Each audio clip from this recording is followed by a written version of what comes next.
Hello friends, तो आज हम लोग कवर करने वाले हैं एसक्यूएल के फ्रीक्वेंटली इंटरव्यू क्वेश्चंस को। चलिए शुरू करते हैं आज का वीडियो। तो एसक्यूएल इंटरव्यू क्वेश्चंस, सबसे पहला क्वेश्चन हमारे सामने आता है, what is the difference between delete and truncated statement. ठीक है, ये बहुत बार लोग कंफ्यूज हो जाते हैं, इसमें इसका मतलब क्या होता है। तो हम यहाँ पे देख लेते हैं। Delete is use to delete a row in a table और अ टेबल। इसका सबसे अच्छा फ़ायदा होता है, आप इसको रोल बैक कर सकते हो, मतलब इस स्टेटमेंट को आप वापस से अंडू कर सकते हो बेसिकली। हाँ, और एक डीएमएल कमांड है। डीएमएल कमांड क्या होता है? Data manipulation language command.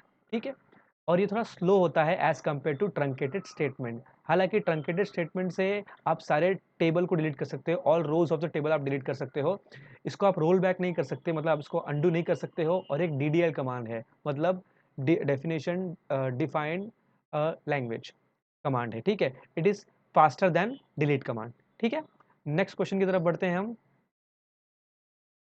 तो नेक्स्ट क्वेश्चन है हमारा, what are different types of different subset of SQL. तो एसक्यूएल में डेटा को डिफाइन करने के लिए, मैनिपुलेट करने के लिए, कंट्रोल करने के लिए और ट्रांजेक्शन करने के लिए चार सबसेट बनाए गए हैं। सबसे पहला है DDL, which stand for data definition language. Second DML, data manipulation language. Third DCL, data control language. और fourth TCL, transaction control language. ठीक है, अब इसका मतलब क्या होता है कि जब भी आपको डेटाबेस के अंदर डेटाबेस का स्कीमा देना है, उसका कैरेक्टरिस्टिक्स बनाना है, बेसिकली जो डेटा टाइप आपको डिफाइन करना है, तो उसके लिए आपको इस सबसेट के अंदर आने वाले कमांड्स को यूज़ करना पड़ेगा।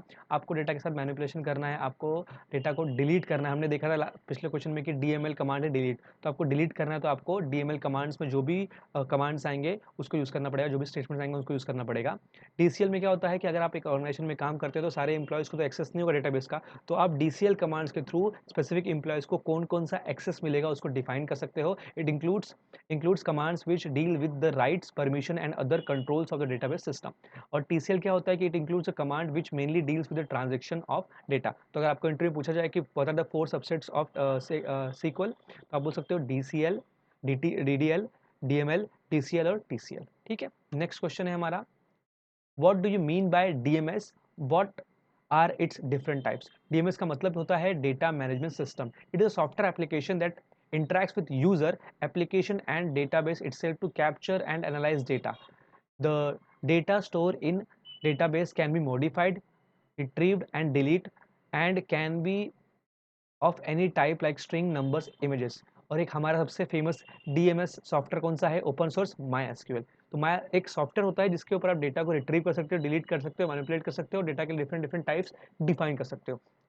अब बेसिकली चार टाइप्स के होते हैं ये डेटा डीएमएस सॉफ्टवेयर। सबसे होता है हेरार्कियल। हेरार्कियल में क्या होता है कि एक प्रेसिडर होता है और एक सक्सीडर होता है। एग्जांपल के तौर पे हेड ऑफिस हमारा प्रेसिडर हो जाएगा और उसके जो ब्रांच है तो हमारा सक्सीडर हो जाएगा। इस फॉर्म में वो डेटा स्टोर करता है। रिलेशन डेटाबेस में क्या होता है कि रिलेशन डेटाबेस में आप एक डेटा से दूसरे डेटा के बीच में रिलेशन यूज करके उस डेटा को भी एक्सेस कर सकते हो। नेटवर्क डेटाबेस में क्या होता है कि आप many to many relation use करके मल्टीपल नेटवर्क के साथ कनेक्ट हो सकते हो और उसका डेटाबेस से एक्सेस कर सकते हो। ऑब्जेक्ट में क्या होता है, छोटे छोटे ऑब्जेक्ट होते हैं, स्मॉल सॉफ्टवेयर होते हैं, उनका यूज करके डेटा को स्टोर किया जाता है। तो ये हमारे चार टाइप्स हो गए हैं एसक्यूएल के, डीबीएमएस के बेसिकली। ठीक है, उसके बाद ये बहुत ही क्वेश्चन फेमस है, कई बार इसमें लोग कंफ्यूज हो जाते हैं। क्वेश्चन ये है इस तरह का, हमने कवर किया डीबीएमएस को और हम कवर कर रहे हैं कि what do you mean bye table and fields in SQL. आप देख सकते हो डायग्राम में कि जो टेबल तो पूरी इंफॉर्मेशन की, लेकिन इसमें जो कॉलम्स होते हैं उनको हम लोग बोलते हैं फील्ड्स बोलते हैं। ठीक है, तो table refers to the collection of data in an organized manner in the form of rows and column. A field refers to the number of columns in the table। ठीक है, नेक्स्ट क्वेश्चन है हमारा, what are the joints in SQL. ठीक है, SQL stands for structured query language. तो इसमें कौन कौन से जॉइंट्स होते हैं? तो हमारे इसमें चार टाइप्स के जॉइंट होते हैं। A joint clause is used to combine rows from two or more tables based on a related column between them। दोनों के बीच में एक रिलेटेड कॉलम होगा ऑब्वियसली, तो उसका यूज करके हम लोग दो टेबल्स को जोड़ते हैं, उनको जॉइंट बोलते हैं। जॉइंट्स चार टाइप के हैं, inner joint, full joint, left join, right joint. आगे जाके इसके ऊपर हम डिटेल में चर्चा करने वाले हैं।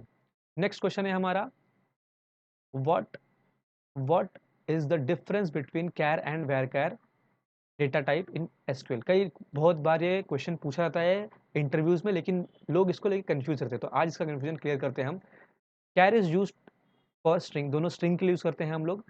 फिक्स लेंथ, फॉर एग्जाम्पल अगर आपने कैर 10 डिफाइन किया है तो ये 10 का ही डेटा लेगा, will not able to store a string of any other length. आप और कोई लेंथ का नहीं, 10 तो 10 कैरेक्टर्स ही चाहिए, उसके अलावा कोई कैरेक्टर नहीं लेगा। जबकि varchar 2 is use for character string for variable length, इसमें आप लेंथ को चेंज कर सकते हो। फॉर एग्जाम्पल अगर आपने varchar 10 किया तो ये स्टोर कर सकता है 6, 2, 8 वेरिएबल तक के डेटा। लेकिन कैर में क्या होगा कि अगर आपने उसको डिफाइन किया 10 तो फिक्स लेंथ 10, अगर 10 से कम आपने उसमें कैरेक्टर्स पुट किए तो वो आपको एरर दे देगा। ठीक है, तो this is the basic difference between char and varchar। हम जनरली कौन सा यूज करते हैं, varchar यूज करते हैं। ठीक है, अच्छा उसके बाद व्हाट इज अ प्राइमरी की, बहुत इंपॉर्टेंट क्वेश्चन है। A set of attributes that can be used to uniquely identify, ये इसका कीवर्ड है, uniquely identify every tuple in a primary key. So if there are 3 or 4 candidate keys present in relationship, then out of those one can be chosen and primary की। देखिए आप primary की यहाँ पे सकते हो कि यहाँ पर जो चीज़ रिपीट होगी उसको हम लोग प्राइमरी की नहीं बोल सकते, कि यूनिकली आइडेंटिफाई नंबर होना चाहिए। तो यहाँ पर टेबल के अंदर ये जो एम्प्लॉय नंबर है ये यूनिकली आइडेंटिफाई है, क्योंकि नेम तो देखिए रोहन रोहन 2 बार आ सकता है, कंट्री भी आ सकती है एक से ज़्यादा बार सेम नेम की, और एज भी रिपीट हो सकता है, बट ये एम्प्लॉय नंबर रिपीट नहीं होगा। जब आप डेटाबेस तैयार करोगे तो प्राइमरी की आपको किसको देना पड़ेगा, एम्प्लॉय नंबर को, जिससे आप बाद में जाके उसको यूनिकली आइडेंटिफाई कर सकते हो।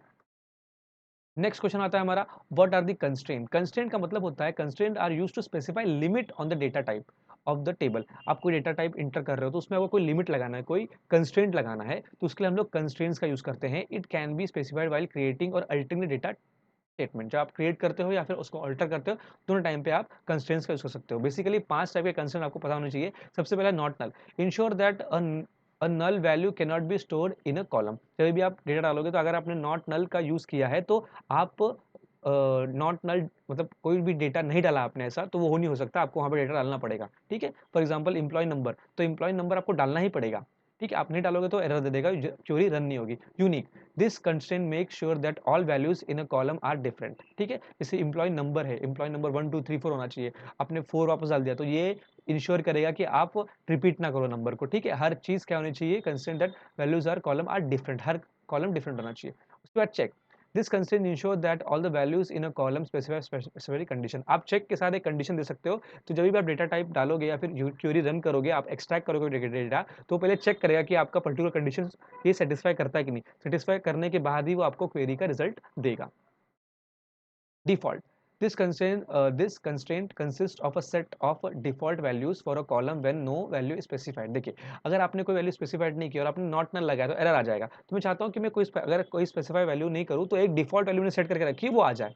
ठीक है, तो डिफॉल्ट स्टेटमेंट का यूज करके, डिफॉल्ट कंस्ट्रेंट का यूज करके आप वो कर सकते हो। Index, this constraint is used to create and retrieve data from database very quickly। ठीक है, तो ये थे हमारे 5 types of constraints. Next question है हमारा, what is different between sequel SQL and MySQL. ठीक है, ये बहुत ही कॉमन क्वेश्चन है लेकिन लोग कंफ्यूज रहते हैं इन दोनों के बीच में। आज इसको क्लियर करते हैं।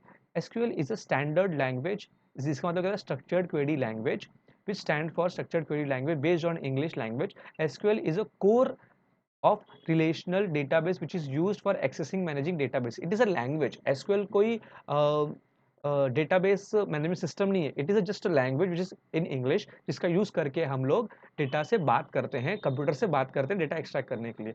अब माई एसक्यूएल क्या है, my SQL is open source relation database management system है। ये सिस्टम है जिसपे हम लोग इस लैंग्वेज का यूज करते हैं, that works on many platforms. It provides multi user access to support many stored engines and is backed by Oracle. Oracle company का है ये। और माई एसक्यूएल से क्या होता है कि माई एसक्यूएल ओरेकल से, ओरेकल के साथ कनेक्टेड है, और माई एसक्यूएल पे आप एसक्यूएल का यूज करके, उस लैंग्वेज का नॉलेज यूज करके उस प्लेटफॉर्म पे आप डेटा रिट्राइव करते हो, डेटा स्टोर करते हो। ठीक है, this is the difference between SQL and MySQL. Next question है, what is a unique key. Unique key का मतलब क्या है, unique key defines a single row in a table. एक पूरे रो को आप डिफाइन कर सकते हो यूनिक की से। मल्टीपल वैल्यूज अलाउड पर टेबल, एक टेबल के अंदर मल्टीपल वैल्यूज हो सकती है, but not null values are not allowed, मतलब null values are not allowed, duplicate values are not allowed. ठीक है, तो मल्टीपल वैल्यूज हो सकती है एक रो के अंदर, नल वैल्यूज नहीं हो सकती हैं, और डुप्लीकेट वैल्यू भी नहीं हो सकती है। तो ये था हमारा व्हाट इज अ यूनिक की। हमारा 11th क्वेश्चन है, what is a foreign key. Foreign key का मतलब क्या था, foreign key maintains referential integrity by encoding a link between the data and between data in 2 columns। two tables. The foreign key is a child table refers the primary key in the parent table. The foreign key constraint prevent action that would destroy link between the child and the parent table. अगर आपको कोई दो tables को connect करना है, एक table parent table हो जाएगा, दूसरा हमारा क्या हो जाएगा चाइल्ड टेबल। तो आप इन दोनों कनेक्ट करके आपको डेटा निकालना है, तो आपको प्राइमरी की और फॉरेन की का कॉन्सेप्ट यूज़ करना पड़ेगा कनेक्ट करने दोनों डेटा को। और प्राइमरी जो टेबल जो पेरेंट टेबल जो प्राइमरी की है वो चाइल्ड टेबल में हमारी फॉरेन की बन जाती है। ठीक है, नेक्स्ट क्वेश्चन है हमारा, what do you mean by data integrity? Data integrity का मतलब क्या होता है? एक्यूरेसी ऑफ डेटा, की डेटा एक्यूरेट होना चाहिए, कंसिस्टेंसी होनी चाहिए डेटा के अंदर, और integrity constraint to ensure business rules of data. ठीक है, तो ये सारी चीज़ें अगर आपके डेटा में, तो आपका डेटा इंटीग्रिटी मेंटेन है। ठीक है, नेक्स्ट क्वेश्चन आता है जो बहुत बार पूछा जाता है इंटरव्यूज में, what is different between clustered and non clustered index in SQL? तो दोनों को सब कंपेरिजन के साथ में हम लोग स्टडी कर लेते हैं। Cluster index is use for easy retrieval data from the database and it is faster, जबकि इसमें क्या होता है, ये थोड़ा इजी तो है लेकिन ये क्या है, स्लोअर है as compare to clustered index. Cluster index alters the way records are stored in a database as it stored out row by the column which is said to be clustered index, जबकि ये क्या करता है, non clustered index does not alter the way it was stored। Cluster क्या करता है, ये faster है। क्यों फास्टर है? क्योंकि ना ये स्टोर करने का टेक्निक बदल देता है। ये इसको क्या करता है, store out rows by column which is said to be cluster index. और नॉन क्लस्टर क्या करता है, ये जो ऑल्टर नहीं करता the way it is stored, जैसा स्टोरेज डेटा वैसे स्टोर रहेगा, इसको ऑल्टर नहीं करता, but it creates a separate object with a table which points back to the original table after row after searching. इसी वजह से, इस एडिशनल प्रोसेस की वजह से क्या होता है कि नॉन क्लस्टर क्या है, स्लो होता है डेटा रिट्राइवल के लिए। One table can have many non cluster index, one table can only have one cluster index, ये मेजर डिफरेंस है। ठीक है, अच्छा, तो आपको याद रखना है कि क्लस्टर फास्टर है, नॉन क्लस्टर फास्टर है। क्लस्टर क्या करता है, डेटा का जो स्टोर करने का तरीका है वे उसको अल्टर करता है, जबकि नॉन क्लस्टर अल्टर नहीं करता है। एक टेबल में केवल एक ही क्लस्टर इंडेक्स होगा, लेकिन एक टेबल में एक से ज़्यादा नॉन क्लस्टर इंडेक्स हो सकते हैं। ठीक है, अच्छा, और फास्ट कौन सा है, क्लस्टर फास्ट है। नेक्स्ट क्वेश्चन है, what is the sequel query to display the current date? कभी कभी क्या हो सकता है कि इंटरव्यूअर आपको ना सिनेरियो बेस्ड क्वेश्चन पूछ सकते हैं कि आपको बेसिक स्टेटमेंट्स या फंक्शन आते नहीं सीक्वल के, तो आपको पूछ सकते हैं कि आपको करंट डेट अगर डिस्प्ले करनी है तो क्या करोगे? तो यहाँ पे सिंटेक्स यूज करोगे, गेट डेट का ब्रैकेट ओपन करोगे और आप लिख सकते हो सेलेक्ट गेट डेट, और ये आपको करंट डेट और टाइम साथ में आ जाएगा। ठीक है, नेक्स्ट क्वेश्चन है हमारा, what are different types of joins? ये हमने ऑलरेडी देखा था, बस इसको डिटेल में समझ लेते हैं। चार जॉइंट्स थे, inner joint, full joint, left join, right joint. अब इसको डीप में समझते हैं। इनर जॉइंट का मतलब क्या है, आप देख सकते हो डायग्राम में कि this joint return those records which have matching values in both the tables. आप इनर जॉइंट का यूज करके बस उन दोनों टेबल के अंदर जो मैचिंग वैल्यूज है उनको आप एक्सट्रैक्ट कर सकते हो। फुल जॉइंट में क्या होता है कि this joint returns all the records which either have a match in left table और राइट टेबल। दोनों टेबल में अगर आपने कोई कंस्ट्रेंट डिफाइन किया है तो दोनों टेबल में वो कंडीशन सेटिस्फाई हो रही है, तो वो पूरा का पूरा हम लोग को डेटा दे देगा। दिस लेफ्ट जॉइंट मतलब क्या होता है, this joint returns records from the left table and also those records which satisfy the condition from the right table। अगर आपने कोई कंडीशन दी हुई है तो लेफ्ट कॉलम के तो सारे वो डेटा आपको दे देगा, लेकिन राइट कॉलम में वही डेटा देगा जो वो कंडीशन सेटिस्फाई करता है। सिमिलरली राइट जॉइंट में क्या होगा कि राइट का पूरा डेटा देगा और लेफ्ट टेबल में से वही डेटा देगा जो उस कंडीशन को पूरा करते हैं। So these are the 4 joins of SQL, और ये बहुत ही इंपॉर्टेंट है, inner joint, full joint, left join, right join. ठीक है, नेक्स्ट क्वेश्चन है, what do you mean by denormalization? एक और आता है नॉर्मलाइजेशन, ये दोनों हम पढ़ने वाले हैं। पहला क्या है, डी नॉर्मलाइजेशन का मतलब क्या होता है, रेफर्स टू टेक्निक, ये टेक्निक है which is use to access data from higher to low forms of database। याद रखना है, higher to low forms of database increase the performance of the entire infrastructure as it introduce redundancy into table। इसमें ना data redundancy होती है, data duplicate हो सकता है। add the redundant data into a table by incorporating data queries that combines data from various table into a single table। ठीक है, तो आपको याद क्या रखना है कि ये डीनॉर्मलाइजेशन एक टेक्निक है जिससे इंक्रीज होता है हमारा परफॉर्मेंस, वो रिडंडेंसी टेबल में अलाउ करता है, इतना याद रखना है। ठीक है, नेक्स्ट क्वेश्चन है हमारा, what are entities and relationships? ठीक है, तो एंटिटी का मतलब क्या होता है, एंटिटी का मतलब क्या होता है, एक प्लेस हो सकता है, पर्सन हो सकता है in real world which can which अब real world about which data can be stored in a database. किसी के बारे में, जिसके बारे में आपको डेटा स्टोर करना है उसको बोलते हैं entity. Data tables store data that represent one type of entity. ठीक है, example, a bank database has a customer table to store customer information. Customer table store this information as a set of attributes column within the table for each customer. तो ये bank क्या हो गया, मेरा entity हो गया जिसके अंदर customer का data हम लोग ने स्टोर किया हुआ है. ठीक है, रिलेशनशिप्स क्या होता है, रिलेशन और links between entity that have something to do with each other. For example, the customer name is related to the customer account number and contact information which might be in the same table. There can also be relation between separate tables, for example customer accounts. ठीक है, relationships क्या होता है कि जो customer का नाम है और अकाउंट नंबर रिलेटेड है, एक ही कस्टमर के हैं, उसको बोलते हैं रिलेशनशिप. की एंटिटी क्या होता है, जिसके बारे में आप डेटा स्टोर कर रहे हो उसको बोलते हैं एंटिटी. ठीक है, चलो नेक्स्ट क्वेश्चन है हमारा, व्हाट इज इंडेक्स. हम पहले देख के आए कि पहले हम लोग ने इंडेक्स कहाँ देखा था, कंस्ट्रेंट्स में. उसके बाद हमने देखा दो टाइप के हमारे इंडेक्स थे, एक था क्लस्टर इंडेक्स, एक था नॉन क्लस्टर इंडेक्स. तो यहाँ पे समझ लेते हैं इंडेक्स का मतलब क्या होता है, परफॉर्मेंस टर्निंग मेथड, जिससे परफॉर्मेंस हमारा इंप्रूव होता है, allows faster retrieval of records from the data, creates an entry for each value. ठीक है, अब what are different types of index, दो देख के आए हैं, एक और देख लेंगे इसके अंदर, यूनिक इंडेक्स. तो बेसिकली हमारे पास तीन टाइप्स ऑफ इंडेक्स होते हैं, क्लस्टर, नॉन क्लस्टर और unique. This index, unique index, this index does not allow the fields to have duplicate values in the column. In unique index, if a primary key is defined, a unique index can be applied automatically. ठीक है, cluster index, this index reorders the physical order. हमने पढ़ा था कि cluster index faster है, क्यों, क्योंकि वो रीऑर्डर करता है, अल्टर करता है the way the data has been stored in the database. Reorder of the tables and search based on the basis of key values. Each table can only have one cluster. हम पढ़ के आए, non cluster index does not alter the physical order of the data and maintain a logical order of data. Each table can have many cluster index. ठीक है, which I have already seen. इसके बाद हमने एक देखा था D normalisation. इसका होता है एक मेथड है जिससे आप रिडंडेंट डेटा उसमें इंक्लूड करते हुए फास्टर मेथड होता है. यहाँ पे आ गया नॉर्मलाइजेशन क्या होता है, उसके एडवांटेज क्या है. तो normalization is a process of organizing data to avoid duplication and redundancy. जो हम लोग डी नॉर्मलाइजेशन में कर रहे थे, डुप्लीकेट डेटा को अलाउ कर रहे थे, उसके एडवांटेज आप स्क्रीन पे देख सकते हो, पढ़ सकते हो. Allows easy information, better database organization, बहुत सारे एडवांटेज आप पॉज करके पढ़ सकते हो. तो ये था हमारा नॉर्मलाइजेशन का मतलब और उसके एडवांटेज. तो हमारा नेक्स्ट क्वेश्चन है, what is difference between drop and truncated. हम लोग ये क्वेश्चन कर चुके हैं डिलीट एंड ट्रंकेटेड के फॉर्म में. ड्रॉप का मतलब क्या होता है, removes all the table and can not be rolled back. पूरा का पूरा टेबल आपको ड्रॉप करना है अगर, तो आप इसका यूज कर सकते हो.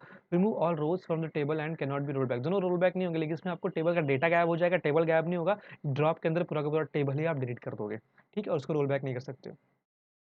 नेक्स्ट क्वेश्चन है हमारा, what explain different types of normalization. हमने नॉर्मलाइजेशन में देखा कि वो डेटा रिडंडेंसी को रिमूव करता है, जो डेटा रिपीट हो रहा है उसको रिमूव करता है, उसको बोलते हैं नॉर्मलाइजेशन. ठीक है, जिसकी वजह से डेटा एक बेटर ऑर्गेनाइजेशन, मतलब डेटा एक अच्छा ऑर्गेनाइज हो जाता है. तो यहाँ पे 4 लेवल्स होते हैं जिसमें आप डेटा को नॉर्मलाइज कर सकते हो. होता है first level normalization, second level organization, third level organization, और लास्ट में है BCNF. ठीक है, तो देख लेते हैं कि करके कि इसका मतलब क्या होता है. तो आप देखिए कि 1NF मतलब फर्स्ट लेवल के नॉर्मलाइजेशन कैसे होते हैं. ठीक है, तो each table cell should have a single value, so basically all records must be unique. अब यूनिक करने के लिए देखो, आप देख सकते हो मूवी रेंटेड, ये एक जो है जो यूनिक है, बाकी सब में हो सकता है रिपीटेड वैल्यूज हो सकती है, जैसे नेम में रिपीटेड वैल्यूज है, एड्रेस में रिपीटेड वैल्यूज है, बट लेकिन मूवी रेंटेड में रिपीटेड वैल्यूज नहीं होती. ये फर्स्ट लेवल ऑफ नॉर्मलाइजेशन, जहाँ पे एटलीस्ट एक टेबल पूरे डेटा में क्या है, पूरे टेबल में एक जो कॉलम है वो क्या है, यूनिक है. सेकेंड लेवल ऑफ नॉर्मलाइजेशन में क्या होता है, डेटाबेस शुड बी 1NF, मतलब जो डेटा टेबल है आपके अंदर उसमें एटलीस्ट एक कॉलम तो यूनिक होना ही चाहिए, पहला कंडीशन. दूसरा कंडीशन क्या करता है, ये ना कॉल इस टेबल को दो भाग में डिवाइड कर देता है. जैसे जैसे आपका सेकंड लेवल आया तो दो भाग में टेबल डिवाइड हो गया, वैसे ही थर्ड लेवल में वो टेबल 3 भागों में डिवाइड हो जाएगा, जहां पर पूरा का पूरा वैल्यू यूनिक होगा. अभी देखो यहाँ पे आप देख सकते हो, यहाँ पर ये हमारा फर्स्ट लेवल था, तो इसको उसने अलग कर दिया, जहाँ पर आईडीज है, सैल्यूटेशन है, मतलब उनका प्रीफिक्स है, फुल नेम है और एड्रेस है. उसने क्या किया, यहाँ पर जो उसमें उसका जो यूनिक था पूरा का पूरा 1NF का, उसको अलग से लिया और आईडी को यहाँ से अलग ले लिया. ठीक है, तो इससे क्या हो गया, हमको एक लेवल ऑफ नॉर्मलाइजेशन और मिल गया, जहाँ पर ये दोनों भी क्या है, यूनिक वैल्यूज हो गई हैं. ठीक है, 1 2 3 भी यूनिक हो गया है और मूवी रेंटेड भी यूनिक हो गया है. तो यहाँ पे दोनों टेबल, उस टेबल के अंदर दोनों वैल्यूज क्या यूनिक है. नेक्स्ट हम देखते हैं थर्ड लेवल का normalization, the database should be in second NF, हाँ सेकंड एनएफ में होना चाहिए, and must not have any transitive function dependency, अब इस पर कोई डिपेंडेंसी नहीं होनी चाहिए। तो इसमें क्या होगा, टेबल 1 टेबल 2 टेबल 3 बनाया उसने, उसमें क्या किया उसने कि सैल्यूटेशन आईडी ले ली, ठीक है 1 2 3 4 ले लिया, और salutation mister Mrs mistress and doctor, ये तीनों को अलग लिया। अब इस टेबल में देखो आप कोई भी वैल्यू रिपीट नहीं हो रही है और सारे वैल्यू यूनिक है, ये होता है हमारा 3 लेवल का नॉर्मलाइजेशन। और लास्ट होता है हमारा BCNF, if your database is in third normal form there would be some scenarios where anomalies would be present, गलतियां हो सकती हैं थर्ड फॉर्म में भी, you if you have more than candidate key, then BCNF comes into role where you divide your tables further so that they there would be only one candidate key present। तो आप third normalization form के बाद भी उसको और divide करोगे, उसको बोलेंगे BCNF, ठीक है। अच्छा, नेक्स्ट क्वेश्चन है हमारा कि एसिड प्रॉपर्टीज इन डेटाबेस का मतलब क्या होता है। तो ACID stands for atomicity, consistency, isolation और ड्यूरेबिलिटी। तो अगर आपको पूछा जाए कि एसिड टेस्ट या फिर एसिड प्रॉपर्टी क्या होता है, तो आप इसका फुल फॉर्म आप कोड कर सकते हो, ठीक है। नेक्स्ट क्वेश्चन है हमारा, what do you mean by triggers in SQL. Triggers मतलब क्या होते हैं, triggers in SQL are special type of store procedure. Store procedure क्या होता है कि अगर आपको एक क्वेरी बार बार रन करनी होती है तो हम क्या करते हैं, उसको एक स्टोर प्रोसीजर में डाल देते हैं ताकि वो क्वेरी मुझे बार बार रन करने के लिए पूरी की पूरी क्वेरी ना निकलनी पड़े। तो ट्रिगर्स क्या होता है, एक special type of store procedure ही है that are defined to execute automatically in place और after data modification. It allows you to execute a batch of code with an insert, update or any other query is executed against a specific table. अब इसके types है क्या, before insert, activate before data is inserted into the table, ठीक है। After insert, activate data is inserted into a table. Before update, activate before data is before data in the table is updated.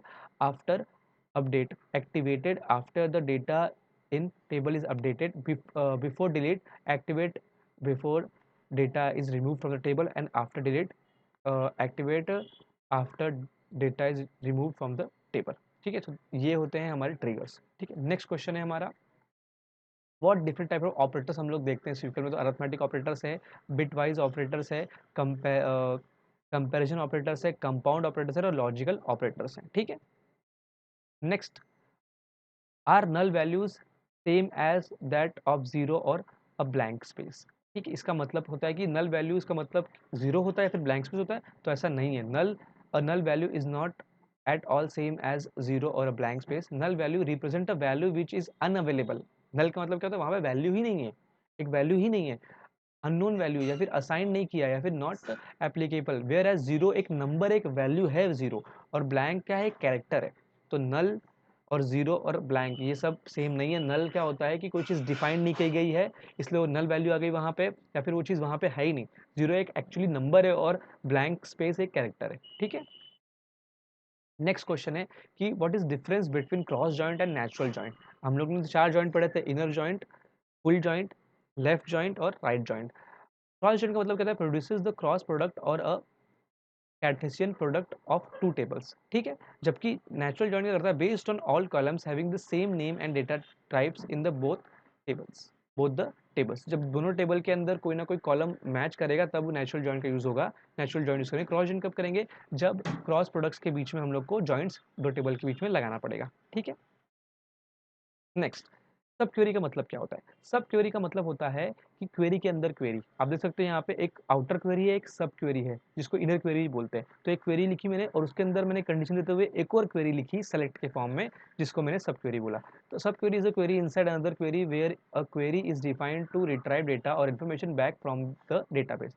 सब queries are always executed first and, ये याद रखना है आपको, सब पहले सब क्वेरी रन होगी, इस पर जो रिजल्ट आएगा उसके बाद आउटर क्वेरी रन होती है। द रिजल्ट ऑफ सब query is passed on the main query, ठीक है। नेक्स्ट क्वेश्चन है, what are the different types of सब क्वेरी। दो टाइप होते हैं सब क्वेरी के, एक होता है कोरिलेटेड सब क्वेरी, एक होता है non correlated subquery. These are correlated subquery, these are queries which select the data from a table referred in the outer query. It is not considered as an independent query as it refers to the another table and refers to the column in a table, ठीक है। तो ये dependent होती है किसके ऊपर, आपने जो उसमें आपने डेटा दिया अपने मेन क्वेरी पे डिपेंडेंट है। जबकि नॉन कोरेलेटेड सब क्वेरी क्या है, this query is an independent query where the output of सब query is submitted to the main query. Just यहाँ पे डायरेक्टली जो सब क्वेरी का आउटपुट आया वो आपके मेन क्वेरी को देगा और मेन क्वेरी उसके हिसाब से रिजल्ट निकालेगा। जबकि क्या होता है, ये जो कोरिलेटेड सब क्वेरी है ये है, it is not consider as independent query. क्यों? क्योंकि as it refers to another table and refers to the column of the table, वो उसी टेबल के कॉलम में से वो चीज़ें एक्सट्रैक्ट करती है। जबकि ये क्या करती है, ये रिलेटेड डिपेंडेंट नहीं होती। तो याद रखना क्या है, कोरिलेटेड डिपेंडेंट होती है और नॉन कोरिलेटेड डिपेंडेंट नहीं होती। सिंपल। नेक्स्ट क्वेश्चन है, can you list the ways to get a count of records in a table. Simple, एक आपको पूछ सकते हैं कि what are the different ways to get a count in a table. ठीक है, तो क्या कर सकते हो, या तो सबसे पहले सेलेक्ट एवरीथिंग फ्रॉम टेबल और आपको वहाँ पे नीचे दिख जाएगा काउंट, या फिर सबसे फेमस हमारा है सेलेक्ट काउंट स्टार का मतलब क्या होता है, एवरीथिंग फ्रॉम टेबल वन। या फिर एक और कर सकते हो आप, select row from synth index where id equals to object id table and index ID. मतलब क्या कर रहे हैं बेसिकली, यहाँ पे इंडेक्स दे दे रहे हैं एक रो को, और उस रो को, उस इंडेक्स को हम लोग काउंट करते रहे हैं। ठीक है, तो सबसे फेमस और सबसे इजी हम लोग ऐसे करते हैं, select count everything from table. ठीक है, तो this was the first part of SQL interview questions. हमारे सेकंड पार्ट में हम और भी क्वेश्चंस को कवर करेंगे। Thank you for watching.